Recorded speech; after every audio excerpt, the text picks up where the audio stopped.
Welcome back to expressive. اور اب ہم بڑھتے ہیں اپنے اس سیگمنٹ کی جانب جو نارملی آپ فرائیڈیز کو دیکھتے ہیں. سید وسیع شاہ صاحب ہمارے ساتھ موجود ہیں اور اسلام کے تناظر میں زندگی میں پختگی کیسے لائی جائے, کیسے بہتر کیا جائے زندگی کو. وسیع بھائی ہمارے ساتھ ہیں, انہیں سے پوچھتے ہیں. شاہ جی. شکریہ عمران, شکریہ ارملہ. بسم اللہ الرحمن الرحیم. السلام علیکم ناظرین, میں ہوں آپ کا میزبان وسیع شاہ اور آپ دیکھ رہے ہیں ایکسپریسو. اور ہمیں جوائن کیا ہے محترم علامہ محمد شہزاد مجددی صاحب نے. ویلکم ٹو دا شو علامہ صاحب, بہت بہت شکریہ آپ کی تشریف آوری کا. ناظرین, میں آپ سے یہ ریکویسٹ کروں گا کہ جو لوگ بھی اس وقت اس پروگرام کو دیکھ رہے ہیں وہ شاید ہی میں نے کبھی یہ کہا ہو مگر اس کو ضرور دیکھیں. ہم بات کرتے ہیں فرائیڈ کی اور ہم کہتے ہیں کہ بھئی نفسیات کا, جدید نفسیات کا بانی اور بادشاہ جو ہے اسے تصور کرتے ہیں. اور وجہ یہ ہے کہ جو اسلام نے جس طریقے سے انسانی روح کو اور انسانی نفسیات کو اور انسانی رویوں کو ایڈریس کیا ہے, سچی بات یہ ہے کہ ہم چونکہ اس کو پڑھتے نہیں ہیں, اس کی طرف رجوع نہیں کرتے ہیں, اس لیے ہم جانتے نہیں ہیں کہ فرائیڈ سے پہلے کس باریکی کے ساتھ انسانی نفسیات کے اوپر, انسانی رویوں کے اوپر کام ہو چکا. اور وہ سارا کام وہ ہے جو آپ کو انتہائی خوبصورت انسان جو ہے وہ بناتا ہے, چونکہ جو مسائل ہیں ان کی نشاندہی کرتا ہے اور پھر ان کا علاج جو ہے وہ بھی بتاتا ہے. ایسا ایک لفظ استعمال ہوتا ہے جس کو ہم کہتے ہیں جو صفت ہے. آپ نے شاید ہی کبھی یہ لفظ جو ہے وہ پہلے سنا ہو, بہت سارے لوگوں نے نہیں سنا ہوگا, کچھ نے سنا بھی ہوگا. اس کو کہتے ہیں رسوخ. رسوخ کے لفظی معنی کیا ہے, اس کی اہمیت کیا ہے, اور یہ کیسی صفت ہے اور کس طریقے سے یہ انسان کے اندر پیدا ہوتی ہے, اور اس کی ضد جو ہے وہ کیا ہے اور اس کے نقصانات کیا ہیں. چونکہ اس قسم کے بعض اوقات پیچیدہ مضامین جو ہیں اس کو سہل انداز میں, آسان انداز میں بیان کرنے میں ملکہ رکھتے ہیں محترم علامہ محمد شہزاد مجددی صاحب. تو پھر میں جرأت کر کے ان کی خدمت میں اس قسم کے سوال لے کر آتا ہوں. علامہ صاحب, اب آپ ہیں اور ناظرین ہیں اور رسوخ ہے. بسم اللہ الرحمن الرحیم. داد حق را قابلیت شرط نیست بلکہ شرط قابلیت داد اوست. حضرت رومی رحمت اللہ تعالی علیہ نے فرمایا اسلام کا یہی کمال ہے کہ جب اللہ عطا پہ آ جائے تو پھر وہ قابلیت اور ایبیلٹی نہیں دیکھتا. سبحان اللہ, سبحان اللہ. بلکہ آپ فرماتے ہیں کہ قابلیت اور ایبیلٹی بھی اور استعداد بھی خود اس کی عطا کا نتیجہ ہوتی. تو یہ عطا جو چیزیں ہوتی ہیں, وہ بھی جو خوبیاں انسان کے اندر ہوتی ہیں اور انسان کے شخصی کمالات میں قدرت ودیت کرتی ہے, اس میں سے ایک چیز ہے رسوخ. ٹھیک ہے, جس کو قرآن نے کہا لاکن راسخون فی العلم. علم والے تو بہت ہوتے ہیں لیکن راسخون فی العلم, سبحان اللہ, یہ انگریزی میں اس کو کہتے ہیں ٹو فرم. ٹھیک ہے, مضبوطی. ہم اردو میں بھی استعمال کرتے ہیں کہ عقیدہ راسخ. عقیدہ راسخ, پختہ عقیدہ. پختہ عقیدہ. کانفیڈنس. پختہ کی بھی میرے خیال میں سپرلیٹیو ڈگری. جی, سپرلیٹیو ڈگری ہے اور اس کی لطیف ترین کیفیت ہے رسوخ. پختگی کی بڑی لطیف ترین کیفیت ہے رسوخ, اور اس کا تعلق انسان کے باطن سے. ٹھیک ہے, جب اس کے وجود میں ہوگی, اس کے روح میں ہوگی, تو اس کے ذہن سے, اس کی فکر سے, اس کے عمل سے وہ چھلکے گی. واہ واہ واہ واہ. ٹھیک ہے, یہاں تک کہ شاہ جی آپ اس کو طاری نہیں کر سکتے. آپ اس کو مجبوراً یہ کہہ رہا ہوں, آپ نے فرائیڈ کا ذکر کر دیا. یہ فرائیڈ وغیرہ بخدا کہہ رہا ہوں میں بھی, آج شاید پہلی بار ایسا جملہ کہہ رہا ہوں.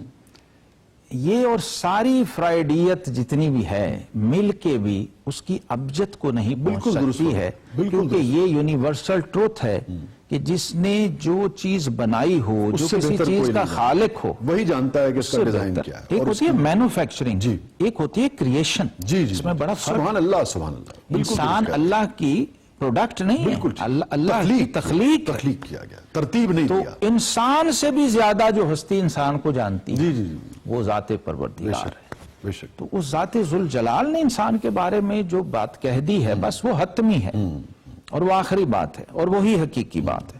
اس پہ ہمیں غور کرنا چاہیے, اور یقیناً ان لوگوں نے, ویسٹ کے لوگوں نے, مستشرقین وغیرہ نے بھی استفادہ کیا ہے قرآن اور سنت سے اور اسلامک جو نفسیات ہے اس سے.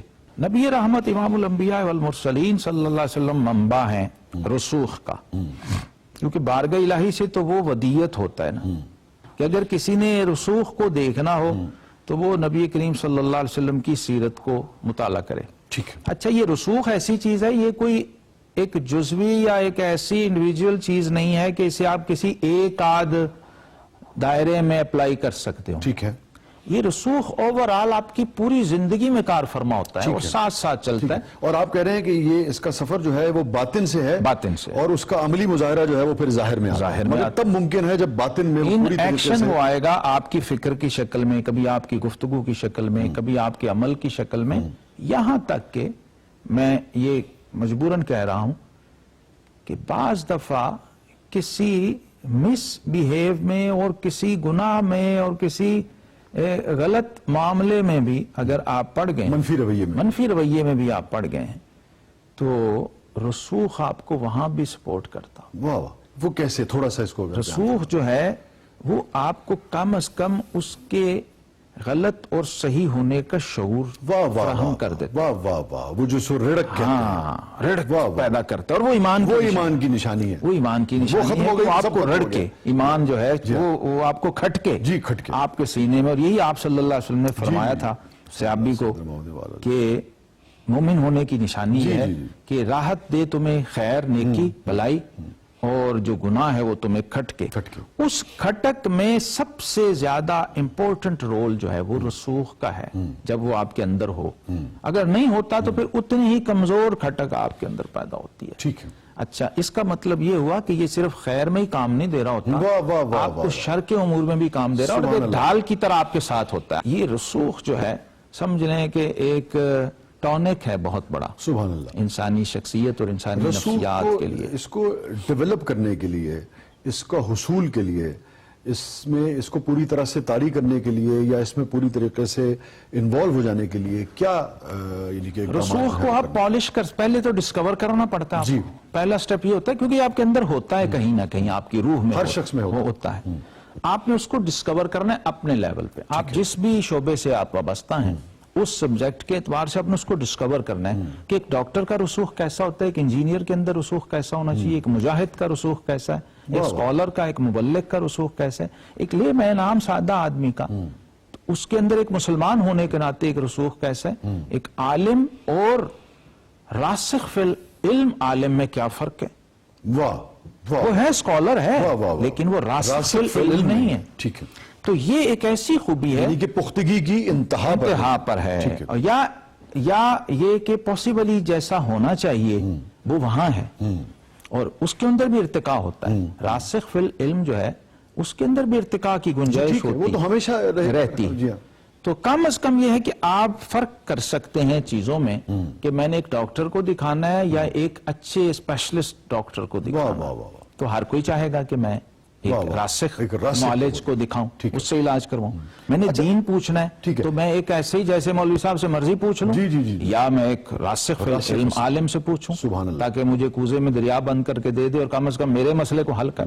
تو اگر ہم اس کو یعنی کہ دنیاوی طور پہ دیکھیں اور روحانی طور پہ, دو چیزیں ہوں گی. دنیاوی طور پہ اگر ہم دیکھیں تو کسی ہنر کی انتہا کو رسوخ کہا جائے گا, کسی ہنر کی انتہا کو اور کسی ہنر کے کمال کو. ناظرین کیا کہنے, علامہ صاحب کو اللہ تعالیٰ اپنی امان میں رکھے, اور تھوڑی سی طبیعت ان کی ناساز ہے. میں آپ سب سے دعا کی بھی درخواست کروں گا, اللہ تعالیٰ کو علامہ صاحب کو صحت کاملہ و عاجلہ عطا فرمائے. یہ جیسے کہ یہ گنجینے گراں مایہ ہیں ہمارے لیے, اللہ تعالیٰ ان کو سلامت رکھے. اجازت دیجیے, اللہ حافظ.